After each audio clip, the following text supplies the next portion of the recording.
He said to a friend on the way out the door, said, "Oh man, I've never used my brain so much in my life." And I thought initially it didn't hit me, but then later on it hit me that sometimes talk is not appreciated, or some teachers think it's a waste, it's too loud, it's too messy. I don't know what's going on back there. But in this case, it was like if you do it enough and if you structure it and you value and you set it up well enough, students can really learn and get a lot out of it. Hi, welcome to the ML Chat podcast. I'm Mandy Morris, your host. Andrew, tell our listeners today the story of how we landed Jeff Zwiers on the podcast. So this is a fun story for me. We were at WIDA in Seattle a couple months ago, and I was in the hall and I saw Jeff walking down the hall and I thought, that's Jeff Zwiers. And so I did the same thing any super fan would do. He started talking to somebody. And so I just stood near him. And at that point, some friends from Everett had stopped by. So we were chatting with them, just stalling, waiting for Jeff to have a moment. And as soon as he wrapped up his conversation, I started talking to Jeff. And I was amazed at just how approachable he was and just how real he was. And at that time, just said, hey, we'd love to have you on the podcast. And he was super gracious. And it was fun to see as we went into the conversation today, how just that continue. Like Jeff's approach to both teaching and how he does his work is so both authentic and humble and dedicated to finding what's going to make a difference for kids. And not just the difference that's going to result in higher test scores, but the difference that's really going to help them be the best expression, the best them they can be, to really open doors of opportunity for their life in the use of being able to master English. And so it was fun to see him there. It was really fun to have this conversation that really continued that. I'm excited for this episode. I think you're really going to love it. Yeah, me too. And Jeff also, the way he talks about education is energizing for an educator. As much as it is about the students in the classroom, there's so much of the work that he's doing and what he talked about in our conversation today is just about the teacher also practicing new techniques and feeling excited and energized about what they're doing in their classroom with students. This is such an incredible conversation. Let's go listen to this episode now. Jeff Zwiers is an educator, researcher, and consultant who focuses on improving instruction for all students, especially linguistically and culturally diverse learners. He spent 14 years as a senior researcher at the Stanford Graduate School of Education and now works with schools and districts around the world on language development, lesson design, and formative assessment. Jeff is the author of Overhauling Learning for Multilingual Students, and his work today centers on building student agency, idea building, and fostering rich, productive academic conversations across classrooms and content areas. Jeff, welcome to the NL Chat podcast. Thanks for having me. We are really looking forward to our conversation here today. We just can't wait to get to know you and your work. It's had a huge impact on academic discourse and how we think about student engagement in the classroom. We're so excited to dive into these big ideas and to what productive academic discourse looks and feels like in a classroom and all of the work that you are doing right now. Looking forward to it as well. To get started, though, I would really love to take a trip back with you and just learn a little bit about you, Jeff, and what brought you here into the education space. How did you get where you are today? That is a great question. I'm wondering how far back to go because I can go quite a ways. Let me just start with, I started off teaching in a high school, and I was teaching students with they had interruptions in their education, and most of them came from Mexico and Central America. And that really got me excited, but also I saw the challenges of both building language and content at the same time. And not just English. It was also building Spanish language skills, Spanish academic language abilities, skills, just their sense of what it means to learn a lot all in 1 year. And so I worked with a lot of students on their literacy in starting off in Spanish and then also moving into English. And then little by little, I got very, very interested in just interactions. I saw some interactions that were good and saw some interactions, this is between students, that were not as productive or they just stopped really quickly. And so later on, I got interested in how does language develop through interaction and how does learning develop through interaction between students? Because as we know, it's not just magic. You don't just put two students together and say, here talk and teach each other this, right? There's a lot of skill building, conversation skills, and also content, and even how knowledge is put together. And so that's eventually what led me to, I'd work a lot with students and teachers on their interactions, and we would say, hey, talk about this or talk about that. And the prompts just weren't doing it for them. It was, okay, we answered this question. What more do you want? Like you think of a typical pair share, right? So I did a lot of analyzing and a lot of just observing of students and their talk. And that's what eventually kind of led me to, okay, they need something to talk about. They need something to build while they're talking. Instead of just saying answers, a lot of them had been used to just, okay, what's the answer? And then students and even adults, if you ask for an answer, I'm going to probably tell you as quickly as possible, whether it's a yes, no, thumbs up, a grunt, or something. So what we were trying to do was the opposite of that. We were trying to expand their use of language, both listening and speaking, especially when we were focused on oral language, but also reading and writing, right? Reading and writing, they would also do the bare minimum as well. So we were really looking at what can inspire kids rather than the stick, the, hey, you need to get these points up, you need to pass this test, you're going to flunk, you're going to, rather inspire them to talk to one another about the content. So that's what led me into it over time. And then eventually it's still solidifying. I wouldn't say it's solid by any means, but it's still this notion of what we need to do to overhaul what I call accumulation-based learning rather than idea building. Something you said really stood out to me when students are involved in a back and forth conversation where they feel like there's a right or wrong. There's a right answer they're supposed to come up with. That conversation is very limiting. And I've seen scaffolds or supports that are used in the classroom for oracy, but they're very much so that there is a right answer that fits on this blank. And your job now as a student is to figure that out. I think it's really interesting the way that you're talking about it. It's really thinking about, yes, having a structure around student discourse, but it's allowing students to build more independently on their own thinking versus just finding a right or wrong for that blank.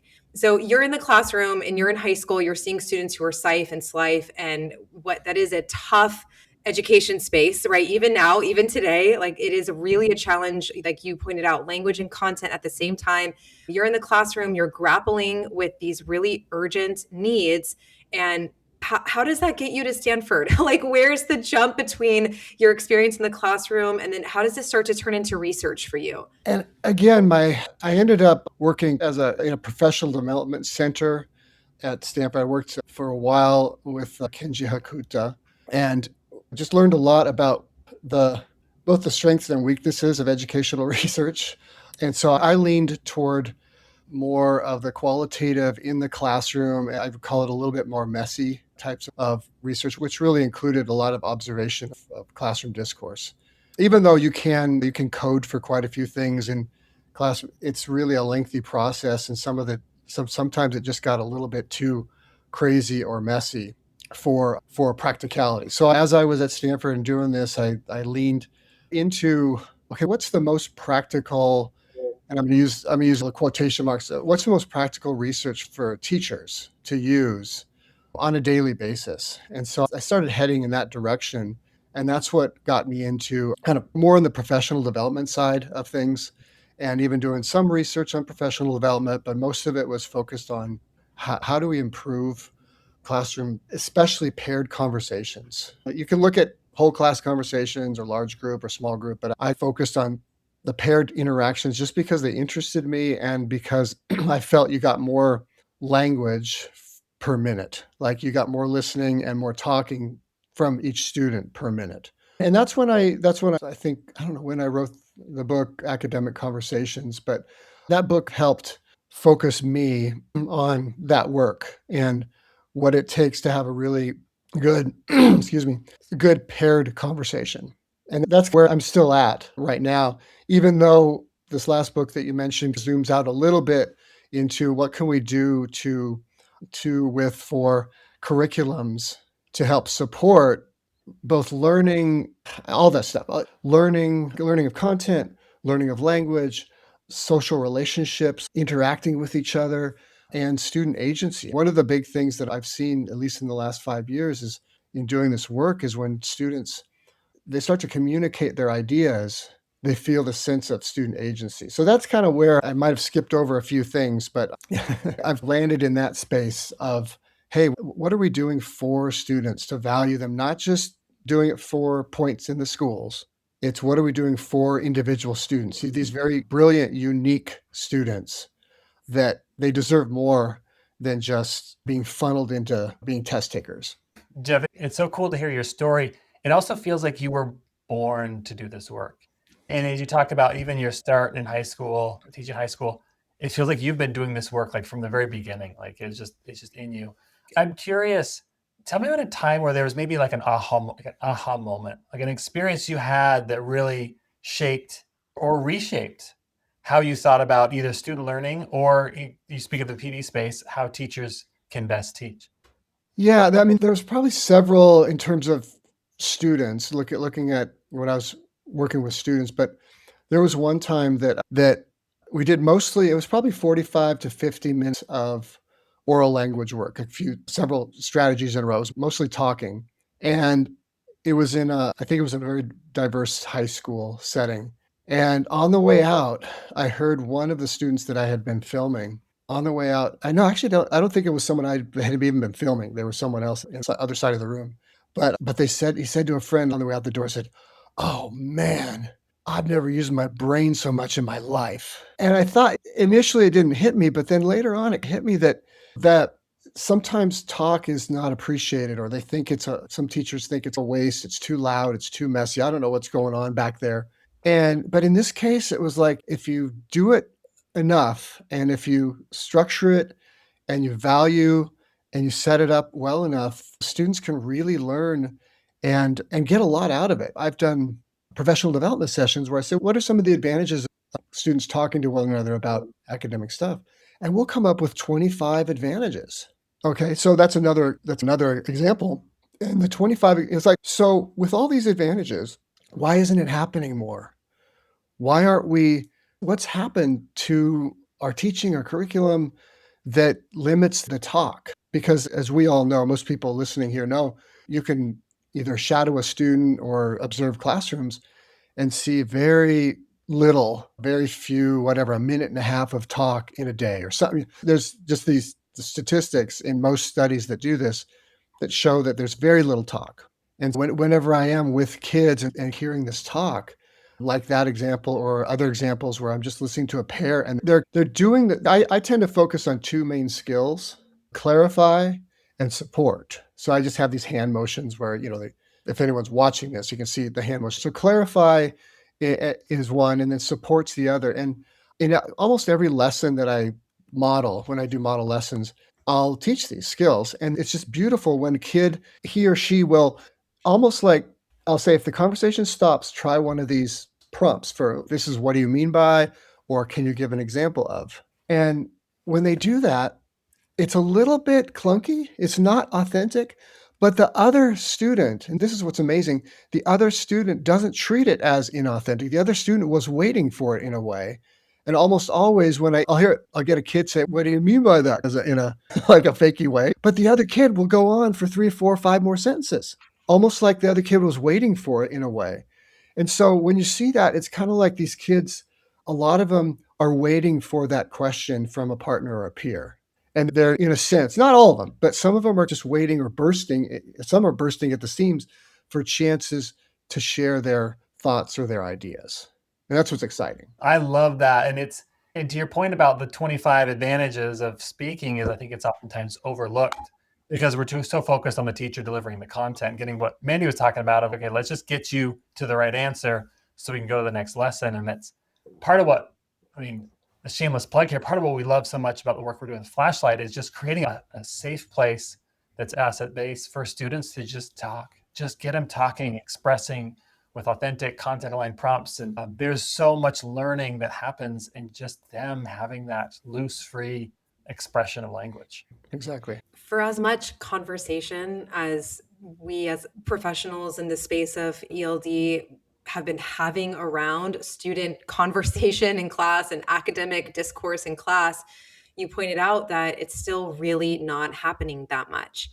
And you noted that in your newest book, you talk about curriculum and the impact or the connection there. I would love to hear you unpack that a little bit more. And I think about it from two levers, we have the ELD classroom, right?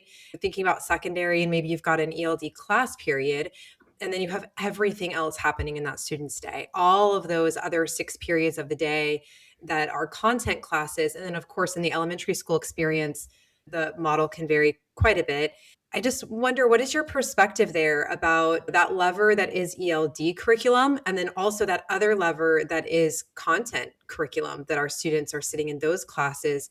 What does conversation look like in those spaces as well? Yeah, one of the I'd say most powerful slash beautiful things that happens in content classrooms, I'll start there, is when you get appropriately set up or prepared conversations between kids, English only kids, and also multilingual students. Since one of the ways in which we develop language, and I argue the most powerful way, is through daily conversations, and often it's with parents, right, or family members.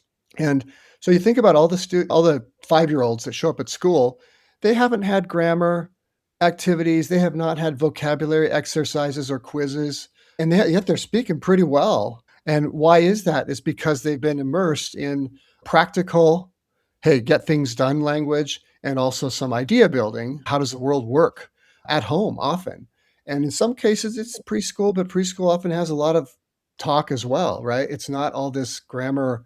And so one of the reasons I love content area classes for language development is there's such a high potential for building ideas with others and more fluent speakers, right? So if you have that mix of kids, and like you said, you'll have some multilingual students in these classrooms, and if it's a safe space and it's properly set up and there's a lot of clarifying and supporting and idea building, a lot of multilingual students bring with them some amazing building blocks, right? And I use the term building blocks, which other people use connections or background knowledge. I tend to like the term building blocks because it's more solid and lasting. Some people use assets, but students bring with them so many fascinating building blocks that are useful not only to them, but are useful for the whole class. They're useful for others. And through talk is a great way to share those. And one of the things that's exciting in those content area classes is that you can share some of those with, and to get everyone valuing those blocks actually produces more talk. So you've got the information gap there where I don't know what, let's say if you came from Mexico and you're sharing an experience that relates to this, that I'm going to ask you questions about that. I have no idea. I wasn't there. I don't know you. If it's something from the text that we both read, there isn't as much information gap, right? Maybe there's something I don't know or I didn't understand from that. I might ask you, but for the most part, we both read it and we both have the information. But if it's a personal building block, there's more likelihood that you're going to share and I'm going to ask you, and vice versa. And so the more we can leverage those information gaps and the filling of those, the better. And that can happen in every classroom. Now in ELD, oftentimes, and I've looked at a lot of curriculums, as probably many people listening, there tends to be a little more focus on grammar and vocab that takes away from the engagement often. Now, I'm not saying that for every curriculum, and I haven't seen them all, but a lot of times there is a progression that they go through of, particularly for older kids, they just aren't as interested in the topics. And so I'm always looking for curriculums that are highly engaging, that promote a lot of oral language, but also do a lot of idea building also, in addition to the kind of the focus on language. I wonder if you have thoughts around our students today, and it's been this way for years now, and I'm sure in your career, I'm curious to see if you've seen a shift. You talk about students needing to have real world language, right? So whether you call that like language in context or authentic language. And I think about how much students, and I'm thinking really specifically about secondary students, how much engagement for students now is happening between them and a phone, and how different that peer to peer community communication looks today in the middle school and high school, even compared to when I started my career 19 years ago as a middle school teacher. I think it's more important than ever before for teachers to be engaging their students with, this is what communication looks like peer to peer. We make eye contact, we build on each other's thoughts, we add value, we ask for clarification when we don't understand. Do you have any thoughts about, in your classroom observations or in your professional development, are you hearing this from other teachers or are you observing it in classrooms? Yes, and I'll try to elaborate. I think there's a little bit of COVID in there, spending a whole year or so literally away from others, that makes a difference. I'm not gonna blame everything on COVID or even phones because even before this, it wasn't that great. Partly because I think, and I might get in trouble, but I think partly it's the way we have been so focused on the testing because the tests often shape the curriculum. And especially if you're not doing well on tests, you're going to spend more time on those tests. And so what has happened is that oral language, like you said, gets squeezed out. In fact, even a lot of content, science and social studies, and at least several years ago, and maybe even today, have been squeezed out of a lot of because they wanted an hour and a half of language arts and then an hour and a half of math because of the tests. And I'm not saying take away the tests. I'm just saying that either we improve the tests would be one thing, but also shaping the curriculum so it still educates without limiting and zooming in on the right answer and the point getting. Because if you ask many students, and I've done this, I asked students, so what's education all about? What's school all about? What is it? A lot of them will say, it's memorizing stuff, it's building up skills so I can choose the right answer or write the right way to get enough points for the test. And I need to improve that every year. And that's a lot of language, even if I ask that question from some kids. So it's really shifting, a major shift, and I call it an overhaul, but it's a major shift toward, like you said, authentic idea building, which is very hard to test because if I say, oh, yeah, half of this kid's idea is his personal experiences, his personal building blocks, you can't, they're not going to give you, that's not going to be on a multiple choice test. And yet here's this kid building up an amazing idea that might be valuable to the world, but being told, okay, sorry, all that half of it is no good. I want only the stuff that's in the text that we just read, right? And so in terms of authentic language, it becomes a lot less authentic for kids when you take that away, when you take away the personal assets, when you take away the personal building blocks, and also again the time. You take away the time of talk. It's it's a like I said before, and I have a little quote here. Sometimes kids need that talk time, just like people need steps. I see all these watches that count steps during the day, and we need kids to rack up their minutes, their talk minutes, even seconds if I can get them. But rack up, it's kind of like talk exercise. You need to be talking every day to different people in the classroom. And I can't just say, if a kid like looking down the whole time while they're talking and not using those good, I can't just say, okay, tomorrow I want you to do all these skills. Well, with no, it's like over time, it's like an apprenticeship, right? It's kind of a oral language apprenticeship over time. And it takes years, right? And we know a lot of adults that aren't that good, right? And so we really want our kids, and I always say this, to be better than we are for the future of humanity. What I hear from you, Jeff, is really a long view for education. And I think what happens a lot of the time in the classroom, especially at the secondary level, you have these students for, I'm a 10th grade bio teacher or ninth grade bio teacher. And it's, no, I mean, I've got this semester or I have this year and you have to master this content. You have to pass this. And there's so much pressure on the teacher and the students in order to perform in a very specific way with very specific content by a clearly stated deadline. And what I'm hearing from you is really a long view approach to education, which at the secondary level has a lot of impact on programming, on graduation, timelines. I wonder, what advice would you have? And I'm thinking specifically for high school where that pressure, you just feel it so much more. What advice do you have for ELD specialists, for counselors who are building out schedules for students? How should they be thinking about what does success look like for a high school student taking more of this long view approach? Yeah, one thing I would recommend is, and this is a little fuzzier than scheduling, but one is to take a look at either your state if it has a profile of a graduate, because some states, I know Utah does, has a really nice profile of a graduate, what they want in a graduate, right? And that would be kind of like backward planning from there.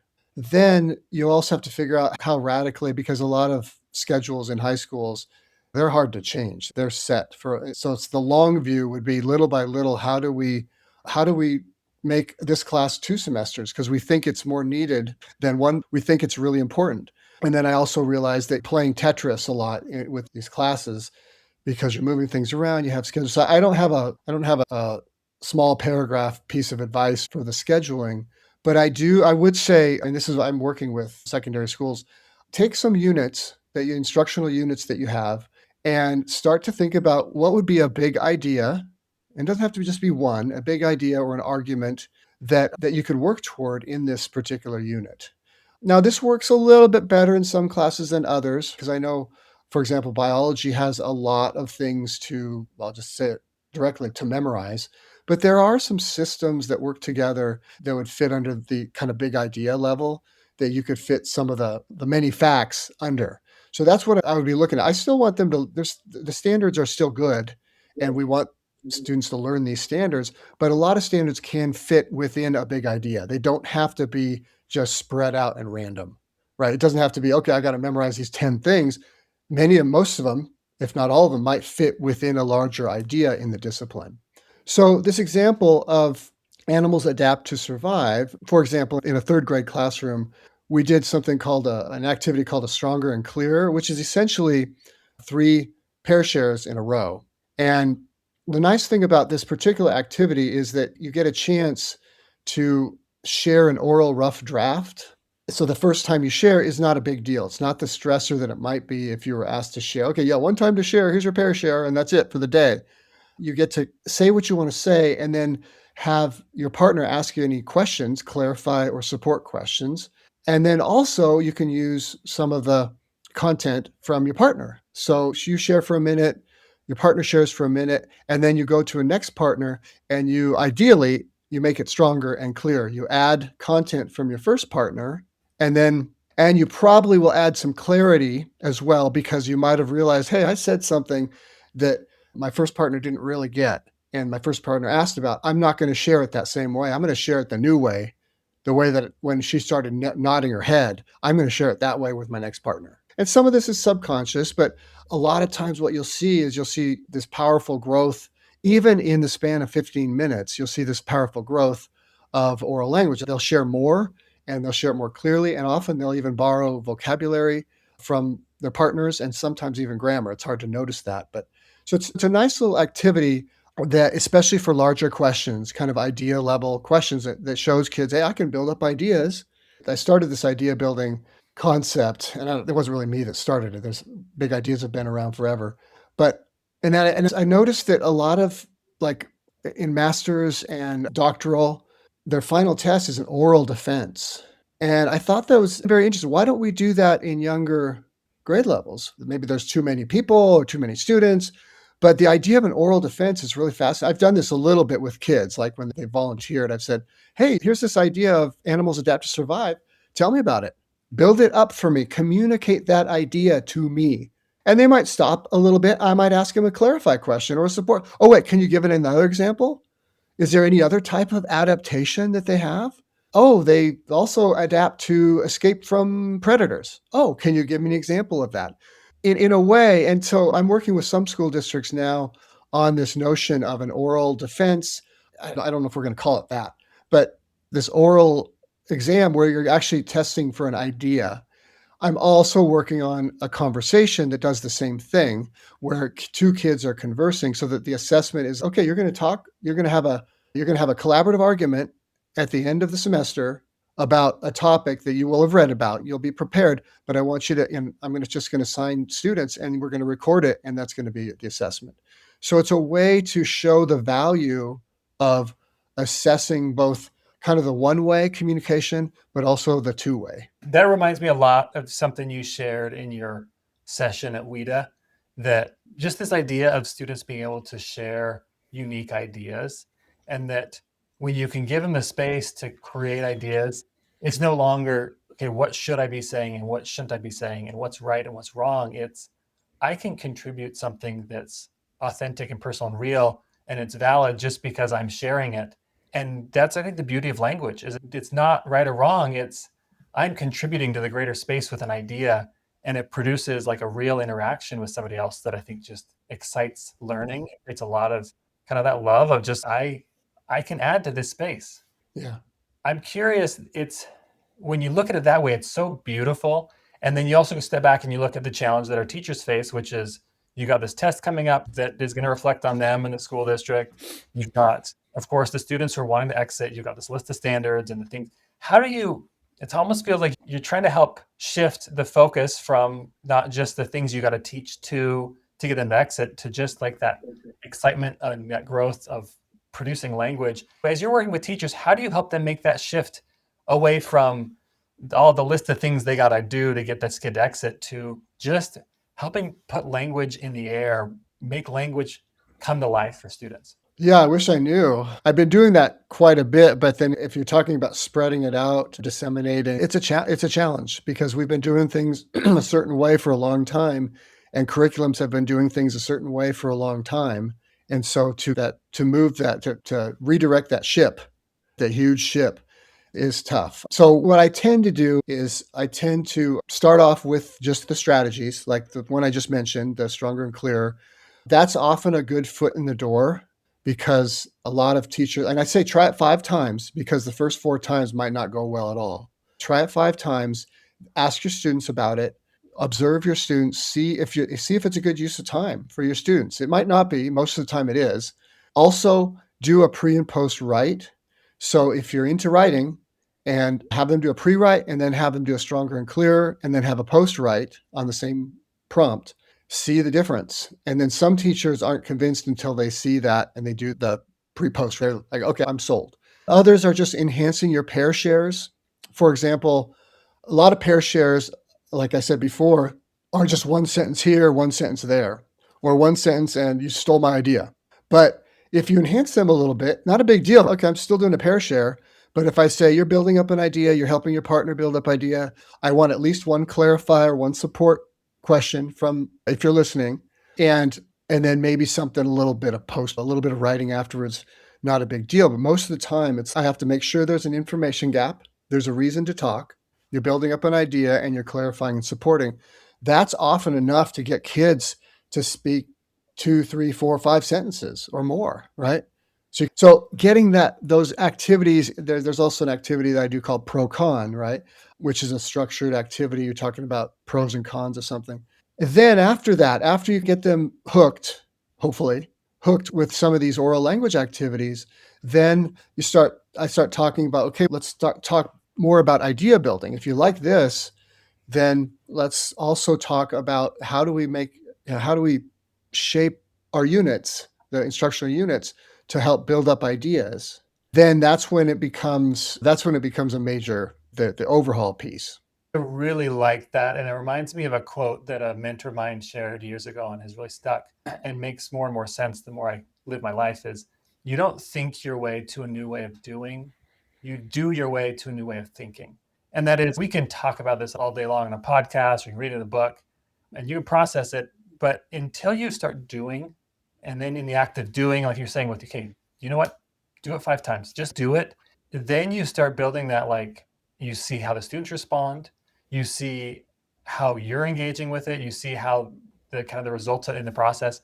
And that's what actually produces a change, is you have to jump in and start doing the work differently to really understand how to do it different. Yeah, and that's both teacher and student. So that's the other challenge is I might convince a teacher, but the students, if they've been in school for 8 years now and they've learned a certain way of learning, then to convince them is very difficult too, especially when you're talking 5th, 6th, 7th, 8th grade.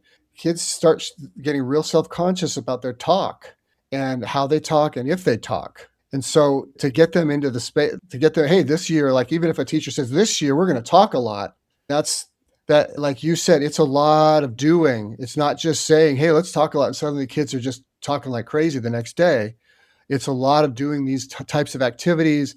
It's also being highly supportive and highly encouraging of just any kind of talk at all. I don't care. I don't need complete sentences. I don't need perfect vocabulary. I just want you to talk, to try to talk, to help others build ideas and to help you build ideas by talking, listening, reading. And so it's a major shift slash overhaul for kids to show up in class and think, I'm building an idea, right? What am I going to do today to build up an idea as strongly and clearly as possible, as opposed to, okay, what's the teacher going to make me do today in terms of right answers, getting right answers? Now, those right answers, I still want right answers. Those, in a lot of ways, become building blocks. If I think of them as building blocks rather than just stuff to plop down in front for points, there's a difference there, right? I want this stuff to last. I want your ideas to last. I don't want you to just kind of show up for the show and make a little show and then forget, right? I want you to, and so I often will have teachers have their students hold on to these idea graphic organizers or whatever. It doesn't have to be graphic, but in the back of their binder, and leave open spaces in them to say, hey, you're going to keep building this. In the next unit we read, something might come up that helps you build up this idea. It's not over, and this might last the rest of your life. And kids are like, what? Yeah, I don't have room. No, you have room in your brain for these ideas, and you got to keep building them. And what I love about that is it also says to the student, this isn't just about the test that's happening next month. It's about developing you. And what I'm hearing is it's about that perspective of really we're developing the student for life, not just developing the skills for the test. And I think you really have to be able to embody that in yourself, because it will come through to the student. They will feel it. Is this just, I got to figure out what I got to do to pass the test? Or is this like, you care about me? You want to see me successful in life? English is a key part of opening doors of opportunity. Cultivating that mindset, I think, is a big part of doing that. I love how you're like marrying both that perspective with some really tangible skills, like practices to help the students develop what they need now that will serve them on the test. But this isn't about the test. This is about the student. Yeah. They're generally not going to do worse on the test. I've seen it, right? I've been doing this stuff for years, and they're more excited to be in school. They're more excited to talk. It's not, oh, this talk time is wasting test prep time. I want to go back for a moment, if we can, and talk about student discussion, discourse in the content classroom. I think everyone listening to this podcast who's in the ML space, they're sold, right? Like they've already bought into the concept. They're already exercising this in their classrooms in one way or another. They believe in the power of students being engaged in conversation. I think where we run into challenges is when we're in a position as an ELD specialist on campus trying to convince our colleagues that are teaching math, science, social studies, ELA, that you have time and space in your classroom to utilize these practices. Years ago, when I was teaching humanities at middle school level, I started doing Socratic seminars with my students. And it was so much fun. And it was really hard to get up off the ground. It was really hard.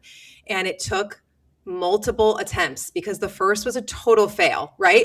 Like I failed, the students it didn't get it. It was really hard to get up off the ground. But what I learned through that process was if the topic was engaging and local, that students then felt ownership of the topic. So, for example, a topic that got students really energized at the time, there was a massive construction happening throughout the Emirates that was deconstructing mangroves.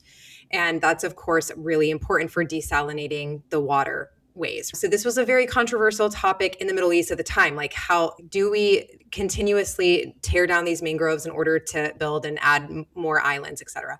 Students were so energized by the topic. I could not believe how much they were talking in class. And these are middle schoolers, right? Like they are inherently, as you said, awkward, uncomfortable, don't want to put their ideas out there because they don't want to feel wrong.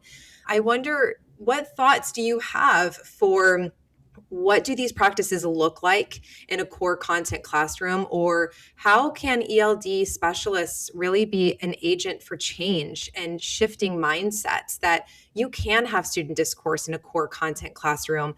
It might look a little bit different than an ELD classroom. Maybe the structure is a little bit different, but you can take your content and you can turn it into these vibrant, engaging discussions for students no matter the content area? Yeah, I have quite a few things that came to mind when you were talking about that. One is I always suggest having an engaging product or performance that's not a test, which is basically not engaging to most kids. So you have something where they are presenting they're going to present their idea, their unique idea. Remember, it's not like someone else's idea that you memorized. It's a unique idea. So that's why it's always important to have your personal building blocks. But present your unique idea to others. Ideally, it could be in the classroom, which is the most common, but ideally it's people who really don't know about this topic. So you're communicating, kind of like the real world, right? When people prepare presentations for the real world, it's usually to people who want or need to know this stuff, right? It's not like they already know it. It'd be a waste of everyone's time. So that's one, and that they're presenting their idea, and often the unique idea makes sure they have their personal building blocks, right? Another for the ELD specialist is to model these strategies as much as possible to push. And again, talk is really my thing, but I always say push for more minutes of talk. Talk with your content area teacher if you're pushing in or if you're co-teaching, and see if you guys can kind of have this agreement that we're going to try to get each student to talk more, to talk for 2 minutes rather than 1 minute, or to talk for 1 minute rather than no minutes during each lesson. So it's some kind of little mini goal of just quantity. That's quantity. And then the quality would be, as you listen to the quantity, you realize often they will need one or the other of clarifier support. Some cases they just need content. They didn't read the text. But often they're going to need the strength or the clarity, and that often you'll need the kids asking each other questions. Now the ELD specialist or the content teacher can model good and bad conversation. I often do this with kids and say, you all are one partner and I'm the other partner. And I say something like, oh, I think memories make us human. I think that was a theme of the story. And then I wait. And because a lot of kids might just say, okay, I agree. And I say, so what can you ask me are you interested in what I'm saying? That's a big idea. What can you ask me? And usually by then they know the clarify and the support, but I'll model that uncomfortable silence. And so they realize, okay, if you hear that from someone, you ask a question. I will also model, if I am the person talking, I need to be uncomfortable with just one sentence. So in some cases for that ELD specialist or the content area teachers, I even say, I have this, I don't even know what you call it, an acronym with numbers. It's 1, 2, 2, 2. So one is this activity should be focused on building an idea or solving an argument, right? Which is actually two ideas you build up and you decide which one weighs more. There's a two would be the two skills of clarify and support. That's how you build the idea. Then there's two or more sentences. Are they listening for two or more sentences? Are you getting to? Because usually the nice thing about two or more sentences is that second sentence it has to be connected, two or more connected sentences. That second sentence is usually a clarifier support sentence in some way. So actually you're building up kids' abilities to speak in paragraphs and to think and speak in paragraphs, because two sentences, in a sense, makes a paragraph, or it's the beginning of a paragraph, rather than just a single one answer. So it's getting kids in the habit. And if you can do it, if you have multiple pair shares a day and every kid knows that one sentence isn't enough, you're going to get a lot more oral language out of it. And then the last two would be have two or more partners. That's a little harder to pull off in a time crunched lesson, but often the more teachers do it, it gets smoother and they see the value, right? So I like 3 for the stronger and clearer is typically 3. But even if you have, okay, turn to your elbow partner, have a quick pair share interaction with clarifying support. Now turn to the facing partner and do it with that real quick. You can get it down to 5 minutes or 4 minutes or 3 minutes, right? So I would say working on those things, it's almost like sneaking oral language in so it has a foothold, and then seeing how, let's say the content area teacher or the LD teacher, whatever, seeing how much you like it and how much the kids like it. Another thing that I've noticed with all this is some teachers will say, this is why I got into teaching. This is because it's a big alternative to, okay, preparing them for tests and quiet all the time and answer these questions. It's, this is hearing these kids come up with, and sometimes it's wacky stuff, right? Particularly in the younger grade levels, you'll hear all kinds of stuff come out. But it's also great for kids. That's part of the apprenticeship, is realizing, okay, I can be funny. I realize I was being funny, or I can be wacky. It's okay, but I realize this isn't going to be useful. It's that constant process of evaluating, is this useful for the idea building or not? I'm loving this discussion. And I love how what you're describing with the students, it creates just an authentic stretching of their abilities. But the thing that's really standing out to me about the teacher, though, in this situation and what you just shared, is it's also stretching the teacher. For the teacher, the easy thing is, okay, give me what I need to do. I'll go through the list. In this situation, the teacher's got to be loose and free enough to let the student do their thing and then let the teacher respond and coach or mentor, whatever they need to do. And I think that's where the life that you're just talking about of this is why I got an education. That's where that comes from, is that in that moment, the teacher's got to be able to just be loose and free themselves, just like the student is, and just let the learning happen. And that's beautiful. And as Mandy, you're talking about your experience teaching and students getting excited around debating the mangroves, Jeff, as you talked about different approaches, what that looks like. It reminds me of the podcast we had with Ton a year ago. And one of his really simple prompts that he would use that was very straightforward, it was like, okay, student, who's your favorite band? And then they name, maybe it's Taylor Swift, and then be like, okay, what do you think is her best song? And tell me why. And there's a lot of times where it's great to go into content alliance, but sometimes if you can just engage student with something that's right at their level, like that's a great like entry level, like you love Taylor Swift, you think that's her favorite song, explain that, support that, and just let the learning happen in that moment in something that's very real for that student. It's funny. Yeah, this is where education comes to life. And that's why I love what you're sharing, Jeff. It's being able to step back and let the learning and education happen as opposed to overly trying to force it to happen. Yeah, exactly. And for the teacher, like you mentioned, two things. One is focusing on those more social fun topics is a great way to practice these activities, right? The pro con activity, you might not start off with communism. You might start with ice cream, things like that. But practicing the activity, then once you get the activity down, and some kids get it quicker than other, but then you move into the, okay, now remember the pro con we did with ice cream? Now we're going to do it with communism or whatever. Um, in terms of like teacher reflection as well, one of the things I work on is what are some cues for even within the lesson, prompting for oral language and getting in the habit of practicing instruction that includes more oral language. And that's a challenge. That's like the shift for the teacher. Like I just taught the last 2 weeks, I don't know how many classes rooms I taught in, but and I'm pretty self-critical usually. And I usually share those insights with even that afternoon. Usually I'll teach in the morning and then we have a meeting in the afternoon. And so, for example, one of the things that I just wanted to share a couple things that I was focusing on as a teacher. And one was I realized that kids were focused on filling in the boxes of the graphic organizer.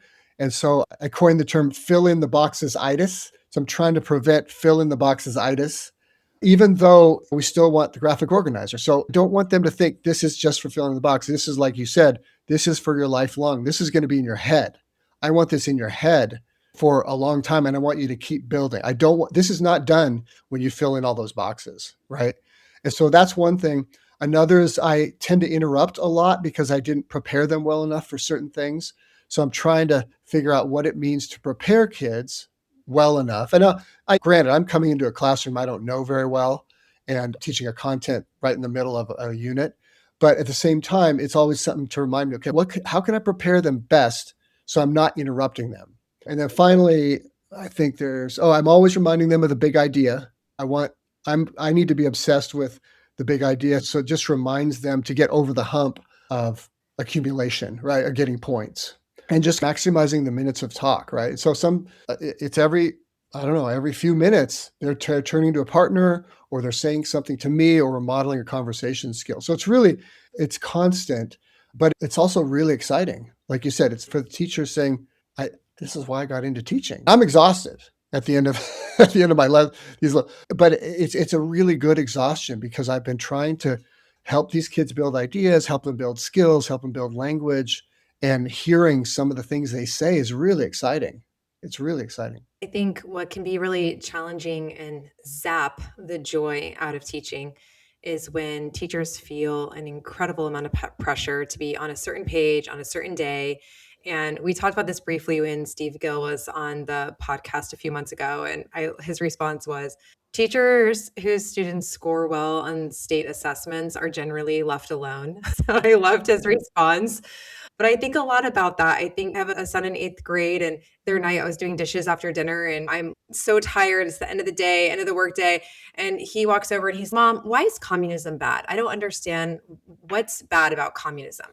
And I'm like, okay, do I have brain capacity right now to engage in this conversation and like pros and cons and give a balanced, fair assessment and not lead him to an answer, but try to give like different options to think about and mull over. So he's doing the learning, he's doing the thinking, the hard work. But that's in the classroom on the spot as a teacher, it's a hard thing to do because you don't have one person in front of you. You have 25 to 30 people in front of you. So just owning that's hard work, right? It's really hard work. It's really hard when you have the pressure of, I have to be on a certain page on a certain day. I wonder what it would feel like or look like for that teacher to do the backwards planning of, I have these objectives that I have to hit by the end of the quarter. If I backwards design, how can I redesign some of this lesson in order to allow students time to really grapple with big ideas, to build big ideas? I'm still on the right trajectory to meet my standards and my skills, but I'm redesigning what the lessons are going to look like just to create space that we are going to grapple with this together as a class. And I just wonder if you have any advice for teachers that have not only time constraints, but constraints from school districts of, you've got to be on this page on this day. Do you have any advice about how they should think about trying to incorporate these really important moments in the classroom? Yeah, that comes up a lot, and it's a real tough one, right? Because I have the luxury of saying all this stuff and not having someone say you have to be on a certain page on a certain day. What I would say is maybe ask, work with a coach, work with a ELD specialist, and talk to an administrator saying, I would like to try one unit. I want to see how this big idea and more oral language works with this one unit. I've done this. Just see what it'll look like. See how much you sacrifice of the being on the right page on the right day. See if that's sacrificed or not, but just see if it's okay to try one unit where you're just building up a big idea or you're building up an argument, right? You're deciding on an argument and then just seeing how it goes. It's 3 weeks, 4 weeks, I don't know, however long the unit, but trying it out and then inserting a lot of this oral language stuff if you can, or just more talk. And it's a little bit like research, right? A mini qualitative action research project where you just, and then talk to the kids, observe the kids, have someone else come in and observe, see what their final product or performance is, right? Which is not a test necessarily. You still might have a test, but then you can look at those. You can ask the kids, okay, is this going to last? I was talking with a principal a couple of years ago, and she said, oh yeah, my student came back 5 years later and said the one thing he remembered was this big project we did. And that was it. Of course, he learned other stuff, et cetera, but that was the memorable part of it. And I think valuing the creativity of kids in coming up with ways to communicate through the product and performance, also valuing teachers, valuing, because when you say you have to be on this page and this, you're not really valuing the judgment of teachers necessarily. I don't think you are. I think if a teacher thinks they need to be on this page for 2 days, then we need to trust the teachers know the kids and they know the content. I won't talk very long about that, but I think that the valuing of the ideas, the valuing of the students and the building blocks they bring, the valuing of the teacher expertise and knowledge. I don't know how many times teachers have said, they look at all these tests that take weeks, 3 weeks or whatever, and they say, yeah, I could have told you that without all that test. And I could tell you a lot more too, if you want. So I think it's a way to also really get to know the students better and to value their contributions. Jeff, this has been phenomenal. We could talk all day, quite literally, and beyond that as well. I know we're getting close to wrapping up, but one question that I'd love to get your answer to is just really tangible. If you're a new teacher and you're trying to figure out, okay, where do I get started? How do I approach this mountain of a task to teach these amazing kids? What advice do you give them? Or maybe a teacher's been teaching for 20 years where they're like, hey, I feel like I'm new in this work still. Like, where do I start? I would, even though it seems like a big leap, I would start with the big idea. I do this pretty much in every professional development I run, and sometimes it's even in other people's professional development. But I ask for these big ideas and say, just what's a big idea that kids could work toward in this unit? They might be doing some other stuff. I know there's a lot of skills and little standards-based factoids that come up, but what's an overall kind of a pretty cool, like animals adapt to survive, or memories make us human, or there's dozens of, or maybe hundreds of other ideas. Start with that, and then that's the kind of a big site. And then starting at the ground level would be just trying to work on these pairs and getting more and better language out of pair shares. So I would, that pair share eventually, hopefully you would say, hey, you're sharing with these different partners to build up an idea and to help them build up an idea. It almost becomes okay, I get it. I would love kids to say, I get it. We're building it. Or I would love to ask every kid in that classroom, why did you share with your partner?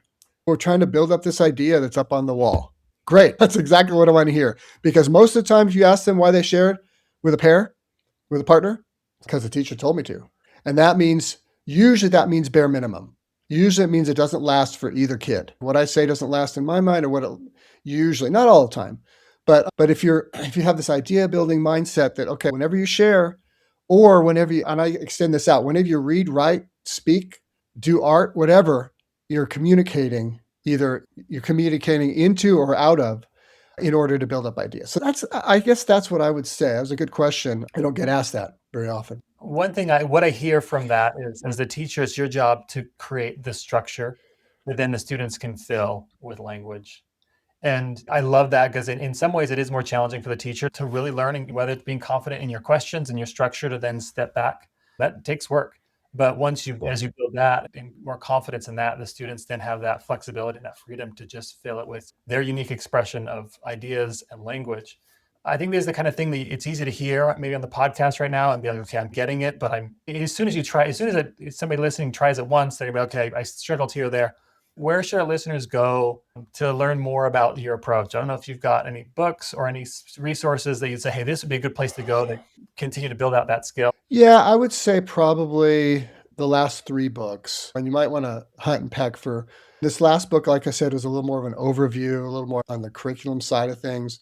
The appendix was way too long, but some people like it. It's a lot of model lessons and kind of sample units, I think. Sample units or lessons.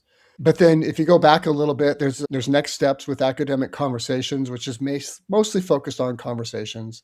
And there's another book called The Communication Effect, which talks about how to enhance a lot of different, I don't know how many, 20 different strategies with authentic communication features. So those features, like I mentioned, were idea building, clarifying support, and information gaps, like filling information gaps. So how to, just like I've mentioned a little bit with the pair shares, how to enhance the pair share so you're getting a lot more out of that time and that activity. Yeah. And so that you could do that. You can also, there's quite a few things online here and there that you could access as well. Otherwise, I know you're out at a lot of conferences. I know your workshop at WIDA was amazing. So it's a great place to look you up. Okay. Thank you. Jeff, just as we wrap, what is something that you feel really excited about right now in the world of education? You're on the road, you're with different teachers all across the country in different classrooms with different admin students.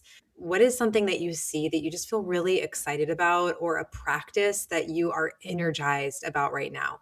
Oh, that's a good question. I think one of the challenges of this work, just as noted by the word overhaul, is it takes time. So I think just recently I was pretty much third year at a county office, and it's taken a while, but just to have quite a few teachers say, okay, I'm practicing this now and I'm getting it. It's taking some root. It's not easy. It's taken a year and a half or 2 to get things going. But just to hear that, to hear that the people are sticking with it, they're finding success, they're seeing their students light up and get excited about talking, to not feel so burdened by kind of sometimes it's the fears of what an admin will say, because I also work with admin quite a bit. It's a lot of convincing. In fact, somewhere on my notes, I say a lot of this is 50% of this work is convincing. It's not just the informing and modeling. It's convincing that, because we're so tight on time and there's a lot of initiatives out there. It's exciting to see. I think one of the most exciting pieces is when I see stuff carried over. I was just in Chicago for a second year with the district, and just to see that a lot of it carried over from the previous year. I saw what I thought were notable differences in student talk. Every time I got up to model something, they were already doing it, which when you want to hit the ground running, this is when you want to hit the ground running when it comes to talk, because there's always a little room for improvement. And then imagine that I visualize every year. If I think these kids are talking twice or 3 times or 4 times as much every year, where do they get to when they're in 9th grade, when they're in 10th grade, when they're in 12th grade, when they graduate? They become much better than what we're seeing out there in the world right now in terms of communication. So that's what's exciting. Thank you so much for joining us on the ML Chat podcast. It has been a complete honor to have you here today and to have this conversation. I'm excited about all of the educators who will hear this and go and learn more about your work and share it with your colleagues, share it with your content teaching peers. There's so much value in this conversation, and thank you so much for being here with us.